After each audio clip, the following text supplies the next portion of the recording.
매일 성경 묵상을 돕는 해설 가이드입니다. 안녕하세요. 묵상코치입니다. 함께 읽고 나눌 말씀은 요한복음 12장 34절에서 43절까지 말씀입니다. 예수님은 많은 표적에도 불구하고 유대인들이 믿지 않는 것이 이례적인 일이 아니라 예언의 성취라고 말씀하십니다. 예수님을 믿지 못하는 것은 그들이 빛으로 나오기를 싫어하기 때문입니다. 34절에서 36절 읽겠습니다. 이에 무리가 대답하되 우리는 율법에서 그리스도가 영원히 계신다 함을 들었거늘 너는 어찌하여 인자가 들려야 하리라 하느냐. 이 인자는 누구냐. 예수께서 이르시되 아직 잠시 동안 빛이 너희 중에 있으니 빛이 있을 동안에 다녀 어둠에 붙잡히지 않게 하라. 어둠에 다니는 자는 그 가는 곳을 알지 못하느니라. 너에게 아직 빛이 있을 동안에 빛을 믿으라.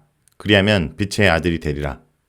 34절에서 36절은 빛을 믿으라입니다. 34절에서 율법에 그리스도가 영원히 계신다라는 말은 어디에 있는 말일까요? 여기서 율법이라는 것은 구약 성경 전체를 가리킨다고 봐야 하는데 이사야 9장 6절이나 시편 110편 4절은 메시아의 영원성에 대해서 언급하고 있습니다. 무리는 이러한 율법의 언급과 인자의 들림이 일치하지 않는다고 의문을 제기합니다. 그리고 그 인자가 누구인지 질문합니다. 그러나 예수님은 그 질문에 직접적으로 대답하지 않으십니다. 그 대신 예수님은 아직 빛이 너희 중에 있다라고 말씀하십니다. 빛은 하나님을 계시하는 예수님의 사역 혹은 예수님 자신을 가리킵니다. 따라서 이 단락은 인자의 죽음과 인자의 계시를 함께 언급하고 있다고 보아야 합니다.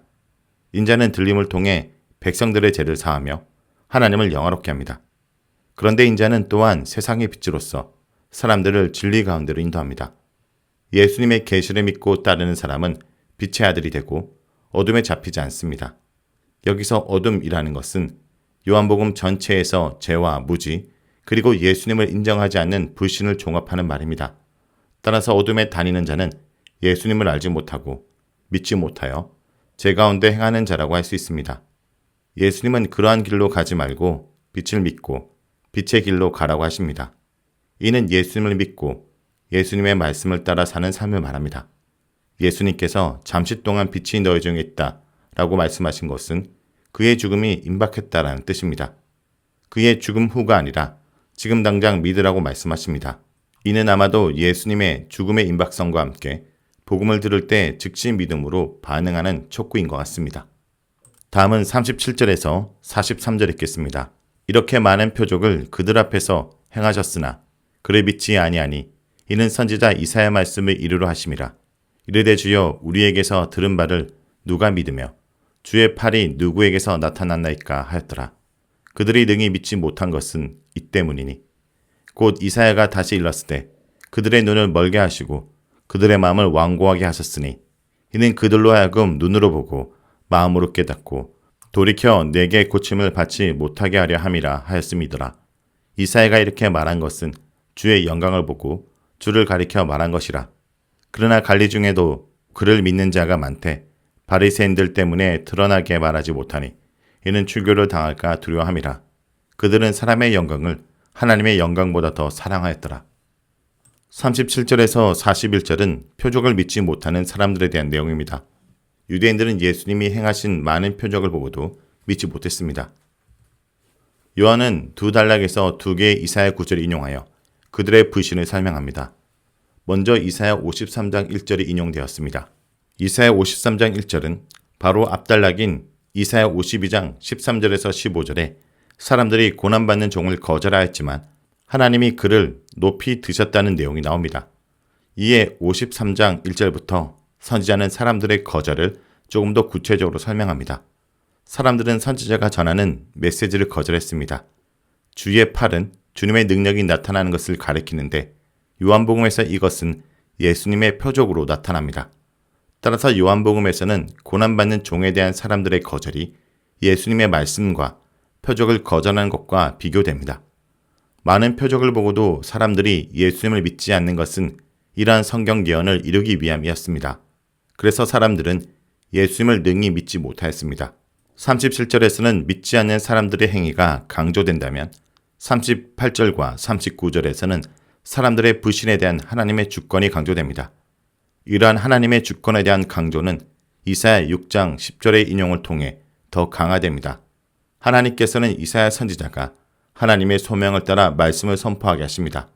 그들이 이사야의 선포를 듣고도 알지 못하고 깨닫지도 못할 것이라 선포하게 하십니다. 그리하여 결국 사람들의 마음은 더 완악해져서 회개하지 못하게 됩니다. 이러한 선지자의 선포는 하나님께 범죄한 사람들에 대한 심판 선언이며 동시에 심판에 이르도록 그들로 하여금 돌이키지 못하게 합니다. 하나님의 심판과 주권의 메시지가 이 본문에 녹아 있는데 요한복음은 이 구절을 인용하여 예수님을 거절하는 유대인들을 비판합니다. 요한복음 전체에서 인간의 구원을 위한 하나님의 주권을 강조하는 표현은 여러 번 나옵니다. 물론 믿음은 기본적으로 인간이 결정하는 것입니다. 예수 그리스도를 영접하는 것은 사람이 하는 일입니다. 그렇게 요한복음은 예수를 믿는 것, 영접하는 것, 깨닫는 것, 아는 것을 강조합니다. 결단을 촉구하고 있는 것입니다. 그러나 동시에 영생은 하나님의 선물입니다. 하나님이 허락하지 않으시면 도무지 받을 길이 없습니다. 아버지께서 아들에게 주시는 자만이 아들에게 갈 수 있습니다. 아버지께서 인도하지 않으시면 아무도 아들에게 갈 수 없습니다. 아버지께서 아들에게 갈 수 있게 해주시는 자만이 아들을 믿을 수 있습니다. 믿는 것은 사람이 하는 일이지만 선택은 하나님이 하십니다. 따라서 영생을 얻는 것은 하나님의 주권에 달려 있습니다. 그러나 이것은 인간의 믿음을 약화시키지 않습니다. 하나님의 주권은 인간의 능동적 믿음으로 나타납니다. 그래서 오늘도 하나님은 복음을 듣는 사람이 믿음의 결단을 하도록 촉구하십니다. 41절에서 요한복음 저자는 이사야가 예수님의 영광을 보았다고 합니다. 그러나 이사야가 본 영광은 여호와의 영광이었습니다. 42절에서 43절은 표적을 믿으나 두려워하는 사람들에 대한 내용입니다. 유대인의 관리 중에 믿는 사람이 많다고 합니다. 그러나 바리새인들을 두려워하여 공개적으로 자신의 믿음을 드러내지 않습니다. 헬라어 원문에는 두려워하다라는 표현이 없습니다. 다만 출교를 당하지 않기 위해 바리새인들 때문에 공개적으로 고백하지 못했다라고 되어 있습니다. 그러나 문맥에서 유대 관리들이 바리새인들을 두려워했다는 것은 어렵지 않게 알 수 있습니다. 한편 출교를 두려워하는 유대 관리들의 모습은 9장 22절에 나오는 맹인의 부모의 모습을 생각나게 합니다. 그들은 두려움 때문에 자신의 믿음을 드러내지 못했습니다. 본문은 이들이 하나님의 영광보다 사람의 영광을 더 사랑하였다고 합니다. 그렇다면 이것은 참된 믿음일까요? 아니면 거짓 믿음인가요? 대부분 학자들은 이것을 거짓 믿음으로 봅니다. 다른 본문에서 하나님의 영광보다 세상의 영광을 사랑한 사람들이 예수님에 의해 책망을 받기 때문입니다. 그러나 이들의 믿음은 일종의 비밀스러운 믿음입니다. 그리하여 그 자체로는 참 믿음인지 거짓 믿음인지 현재로서는 구분할 수 없습니다. 결국 공개적으로 자신의 믿음을 용기 있게 고백하는 그 열매를 보고 그들의 제자됨을 알 수 있게 될 것입니다. 자, 여기까지가 요한복음 12장 34절에서 43절까지 말씀입니다. 오늘 말씀을 통해 우리는 무엇을 묵상하고 적용해야 할까요?